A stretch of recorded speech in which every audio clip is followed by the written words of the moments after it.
My name is Samuel Kochomai, and today I am examining some concepts in brand management, and the unit code for this unit is BJL3210. Our focus will be on types of brands, but we'll build some background and foundational knowledge towards that. So we'll begin with some foundational concepts, and then later on look at types of brands.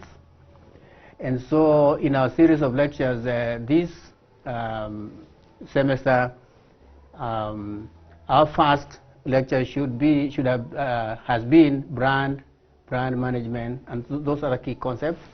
Lecture 2 is types of brands, and then lecture 3 to 4 should be branding.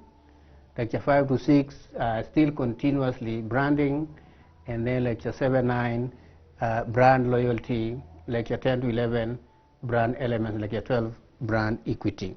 So that's the how the structure of lectures for this unit this semester. But in this particular session, we look at those key concepts and then come to types of brands, and then end up by looking at brands, how brands are established. So let's begin. Our key concept, the first key concept here we have is brand. And what is brand? First, key and fundamental indicators rather, but definers or characteristic of brand is that it is unique, and it's not only unique, it's also an expectation. It's also emotional, and it has stories. Let's begin with the first one, that brand is unique. In other words, every brand should have a unique characteristic which pulls it out from the rest, or rather makes it stick out of the rest of the products in that market. And so that's what makes it unique, different in its family of products. This uniqueness fundamentally allows a customer to purchase a commodity, a service, or buy a particular idea in a vast sea of sameness. So that's what makes it stand out, makes it unique. So a brand should be unique. Any brand claimed that has no uniqueness is not brand per se, because it should have that uniqueness. Second, a brand is an expectation. Whose expectation? Obviously the expectation of the consumer. It represents some form of shared quality among all products with the same name. So let me talk about beauty products. If you buy any product from Procter & Gamble, and you have used previously their beauty product, then obviously you have that expectation that it must meet that particular expectation of the one that you previously used, because you hope that this particular brand produces quality products. So people trust brands and dismiss others because of previous quality. That is what we are referring to as an expectation. In other words, we are saying if the previous performance of a particular brand was low, the guarantee upon buying or purchasing becomes rather weak. So that's very important, so to know that a brand is unique, it is an expectation, and the brand manager's job is to ensure that those particular attributes come out because they matter in the business of that brand. Brand is emotional. You know, we say brand is the creation of an emotional and lasting impact with the customer, leaving a lasting impact of, an imprint in the consumer's, consumption pattern. So that is important. Brand manager and those involved in branding to ensure that that particular emotional contact, emotional connection is established and maintained. In short, we are saying if a customer has a strong emotional tie to a brand, then the obvious can be assumed that they will go through hell to purchase more of their products. That's the assumption. If you have used a particular product and you know it is the best within the group, then you'll always put your money in it. And that's not the end of it. It also goes further to their friends, their family, their, and so encourage others to also buy into that product. So ideally we're saying that attribute of a brand being emotional indeed is important for success of that product or service. Number four, stories. Brands are also stories. In what sense? They are stories to each individual. Okay, they are stories to each individual. In other words, people experience, and like we said earlier, the emotional connection of that particular buyer, that particular customer to that particular product or service is a story in itself. Okay, so people's lives revolves around objects, and good objects has a place in their life. So they have a story. So brands should have these attributes, should be unique, should be an expectation, should be emotional, and should have stories, a story in itself. So that's what brand is. As we have observed, all those four attributes makes a brand. So what can be branded? And the response is obvious. Anything and everything can be branded. Individuals can be branded, goods can be branded, companies can be branded. You can brand services. So we talk about you can brand from chocolate bar to a coffee outlet. You can brand celebrities. You can brand anything. But this is important to note that professionally managed celebrity brands have been there for some time. But most importantly, professionally managed branding of athletes, professionally managed brands in companies, products, services are the ones that stay in the test of time. Okay, so professionally managed branding of the list and so forth.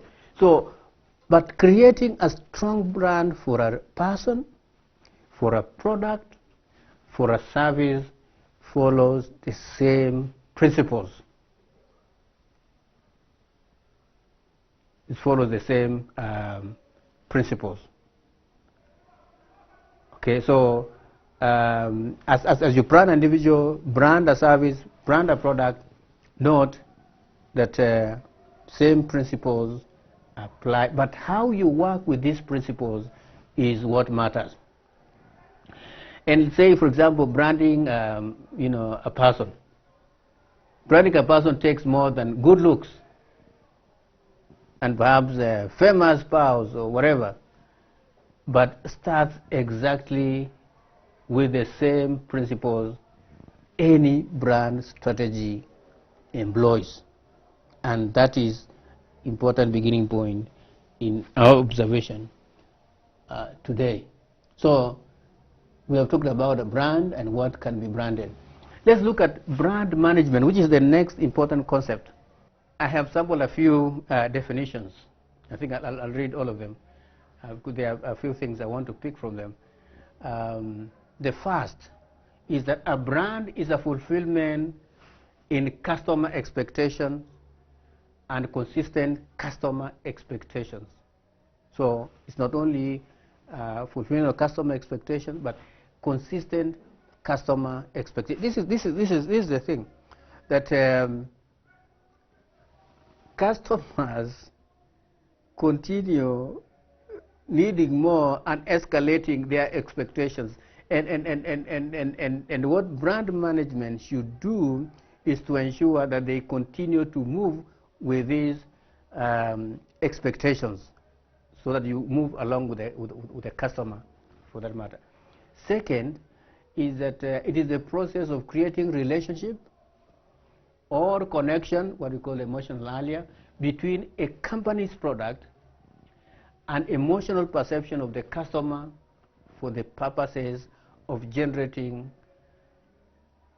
segregation among competition and building loyalty among customers. Fundamental things. First of all, it's a process. So it's not a one-off event, it's a process which seeks to establish a few things. Build a relationship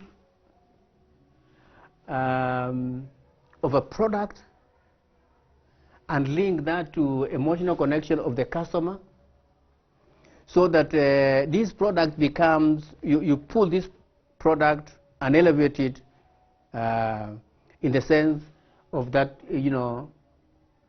emotional connection, so that you isolate this product from the rest and align it to your customer and build, that customer into a loyal consumer of your products. So that's very important to note. Number three,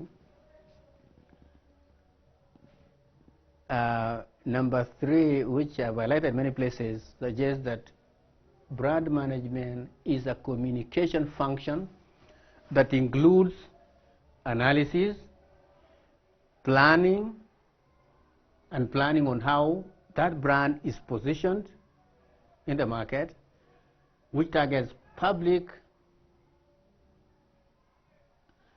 the brand is targeted at, and maintaining a desired reputation of that brand.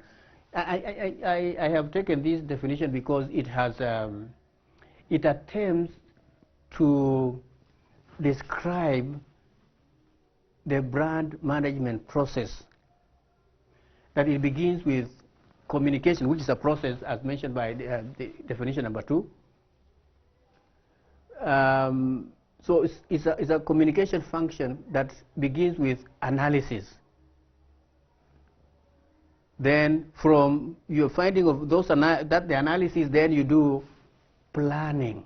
Plan what? How to position that product in the market or that brand in the market. In the process of that, whatever, you have to consider your publics or the target customers. And your end goal is obviously, once you have targeted, then you maintain that group and maintain a desired reputation, which you earlier call,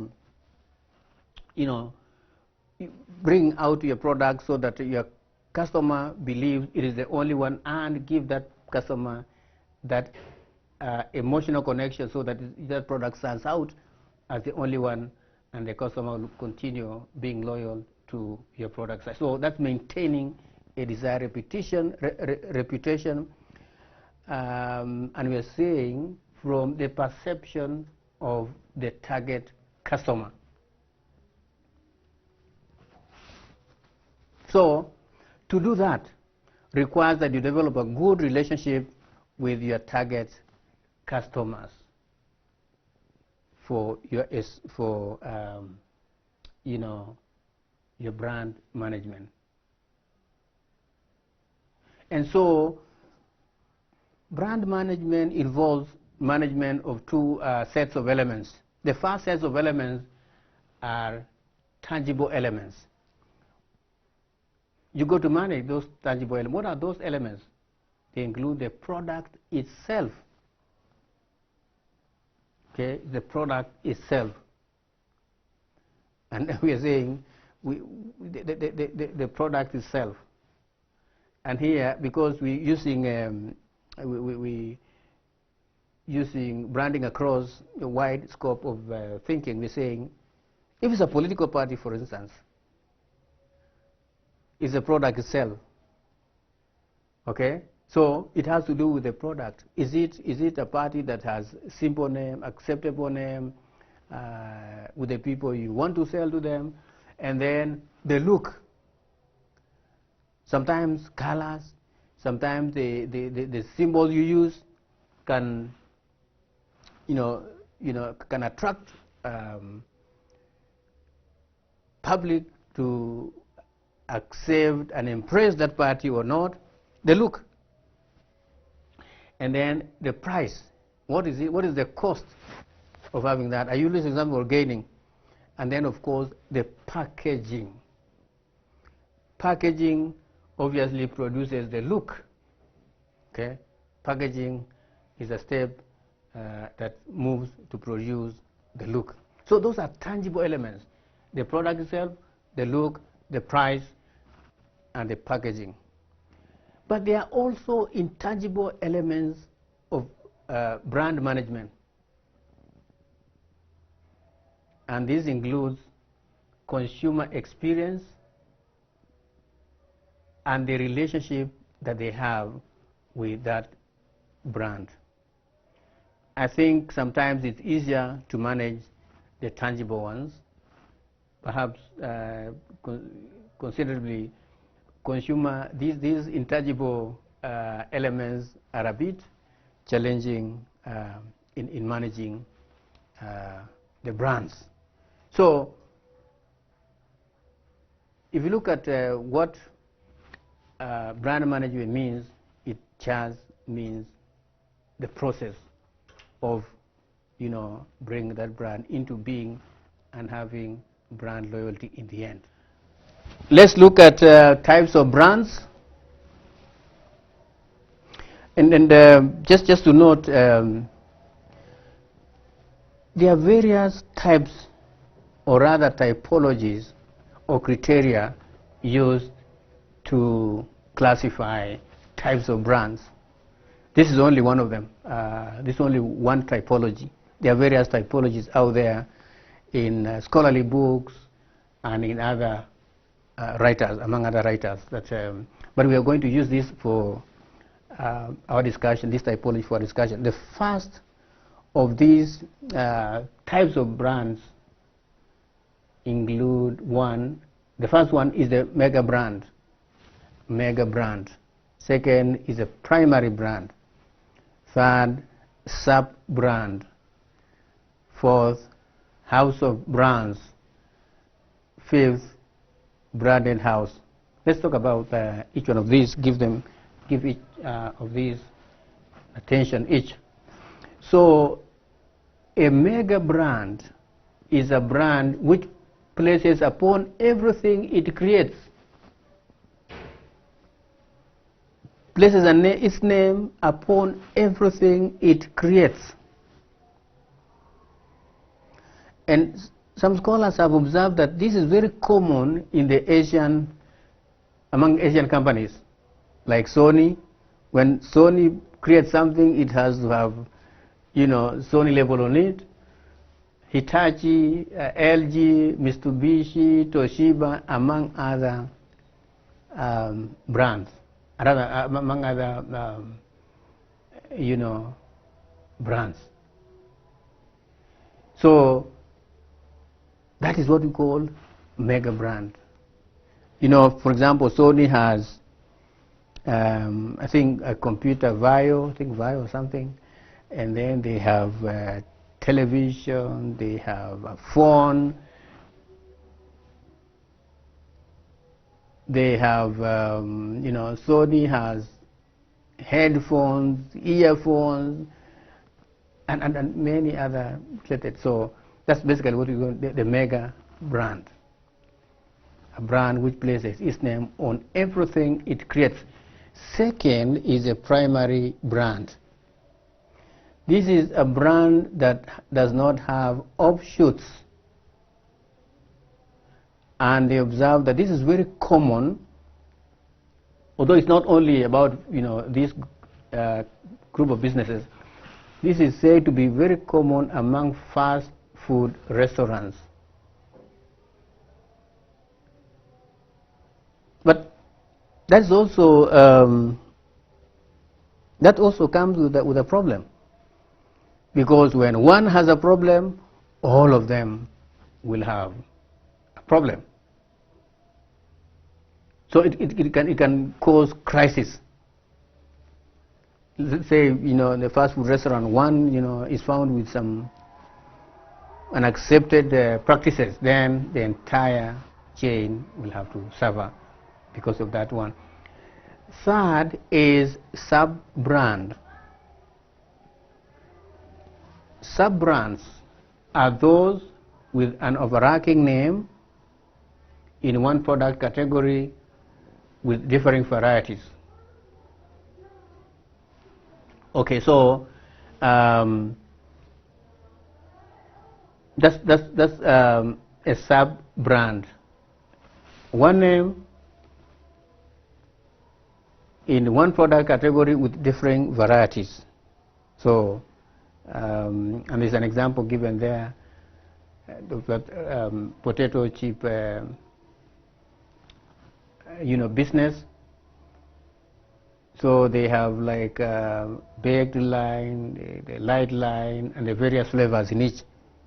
So same, but you have various flavors in each. So one big name and all others emanating from it. The house of brands is where one company creates an individual brand identities. So when they create these brand identities, they rarely use original company's name on the product. Okay, so one company creates individual identities of its products. An example given is that in Procter & Gamble is a house of brands. It has so many products that does not carry its name. So that's one type of,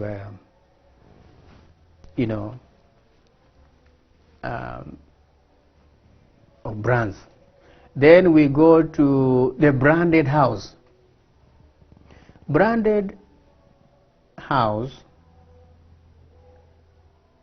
are constrained to one product area. They are capable of producing in different lines, but they are they have to be within a certain area. Like an example is given here. Those of you who use computers, from HP creates multiple lines. It has computers, it has notebooks, it has PDAs, it has printers, but all of them are within the personal computing area of production. All these are within the personal computing area of products. And so it's called a branded house. So they are called branded house. Now, having looked at what a brand is and its attributes, having looked at types of brands, let's now look at, although we're going to delve into this later in the semester, let's look at, fundamental things about how it's established, how brands are established, and one way in which brands are established is through logos, and there are various kinds of logos. A logo can be abstract, like Nike,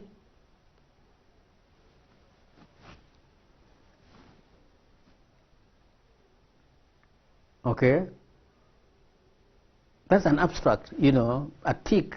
What does it mean? It's quite abstract.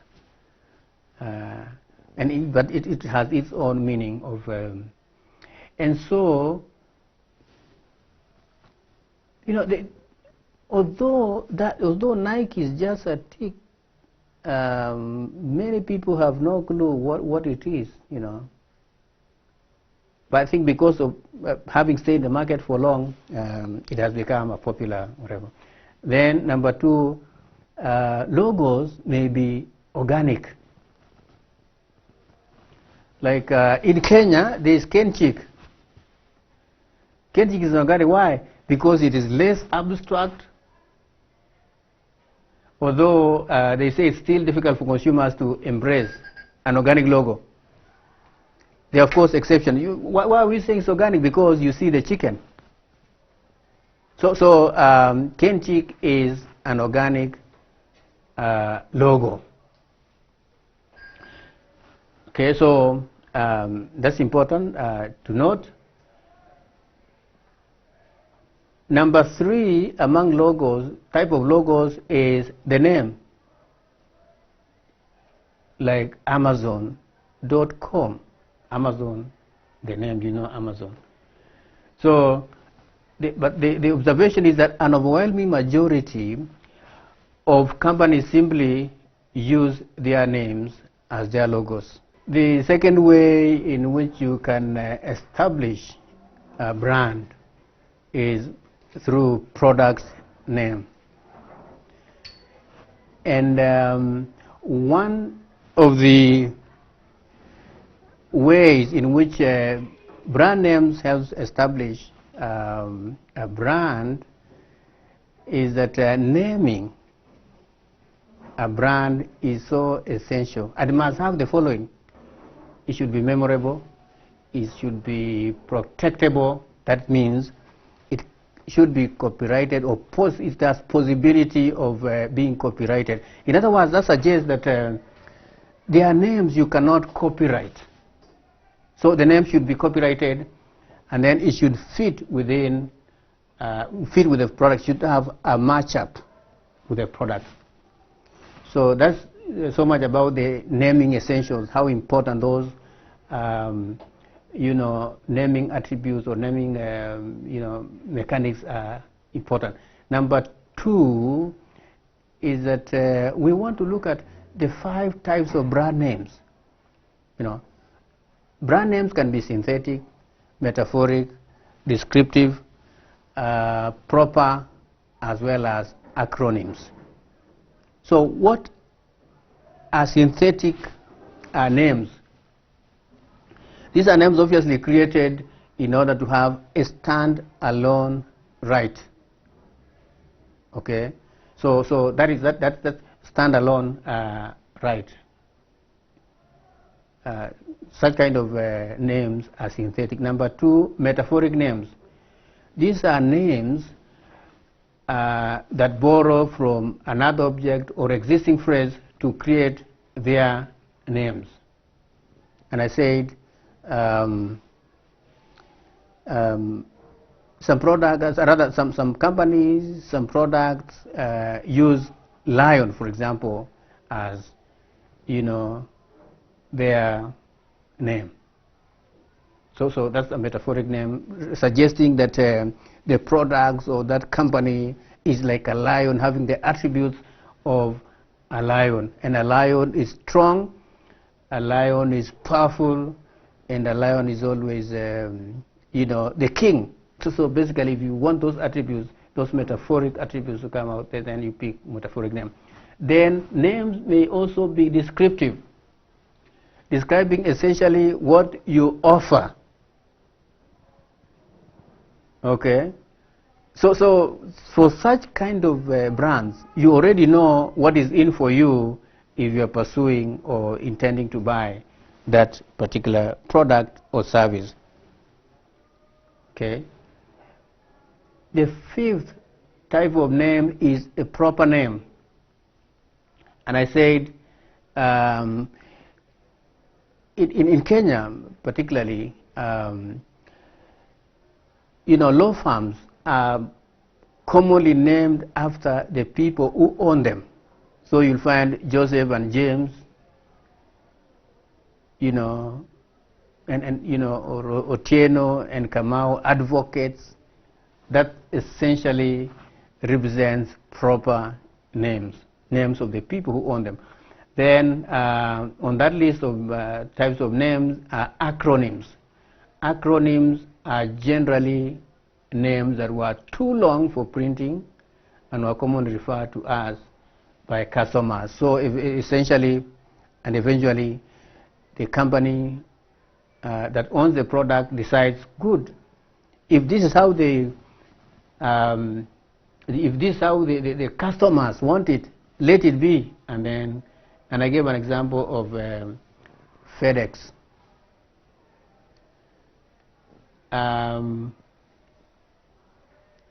So that is the 5 types of names. The other way in which you can establish a brand is by word of mouth. Is by word of mouth. And if you look at internet companies, all of them advertise by word of mouth. You won't see them in the newspapers and you know, other media in advertising themselves. So the key advertisers is word of mouth. In other words, the frontline employees, helpline, services line, etc., all that, you know, help take around the word of mouth. So word of mouth is essential as well in, you know, establishing a brand. The other one is packaging and color, or rather packaging here coming in the color and contrast.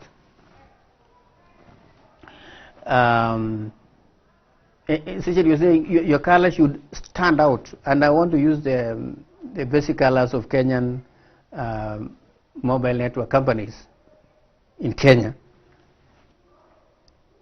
Safaricom is green. Airtel is, I don't know, okay, forgive me with the colors, I think it's red. And then Telcom is yellow and blue. They are totally different from each other. So packaging, color, and contrast. So you look at their products and you see how they are. So packaging also is a vital role, plays a vital role in ability for customers to recall a product at the point of purchase.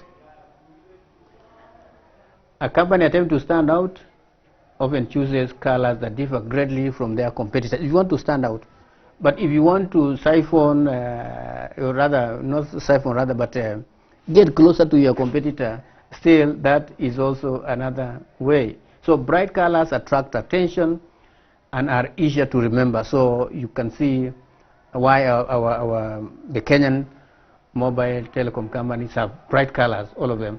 You know, the yellow, and then you have red, and then green. I don't know green whether it's a bright color, but it's very visible. The larger the contrast between the product's logo and the background, the more visible it is.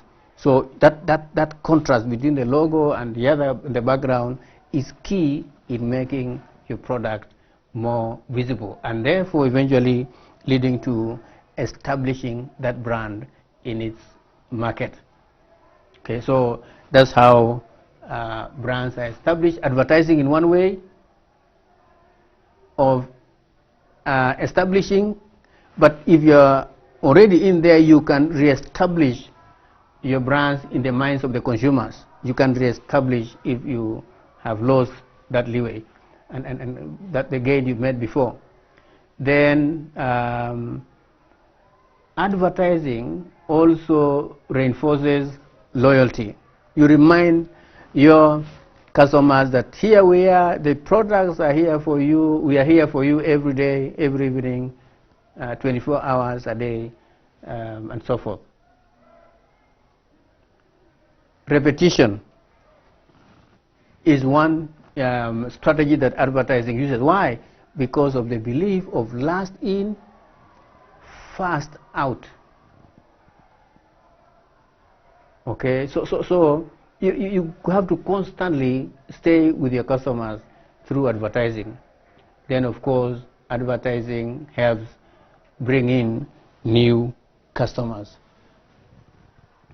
So you have established your brand.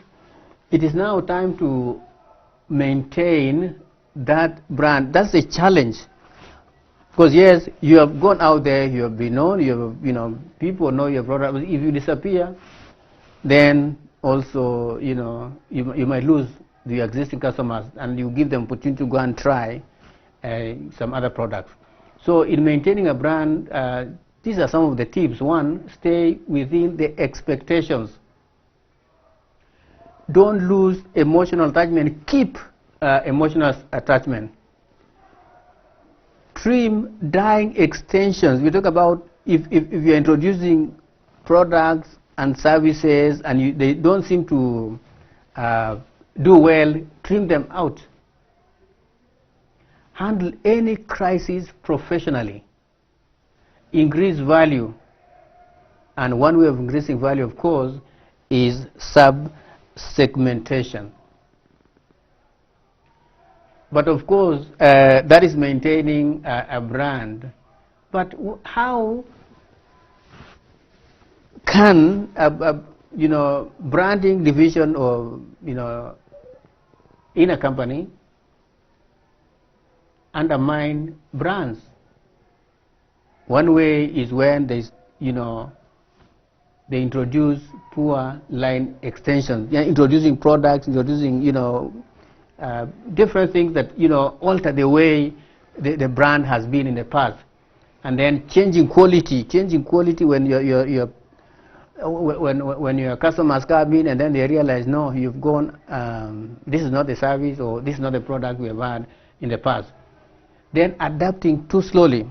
Even with today, with the fast changing world, if you adapt slowly, you'll be overtaken and eventually go down.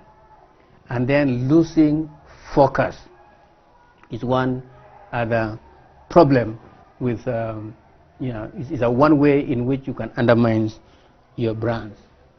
So, as we began earlier, we talked about fundamental concepts that define or rather build background to the brands. And we talked about the brand, we talked about brand management, and finally we looked at types of brands. And we closed by looking at how to establish brands, how to maintain them, and towards the end we noted ways in which a company, professionals in that company, can undermine brands. So that is what we have had today. Thank you very much.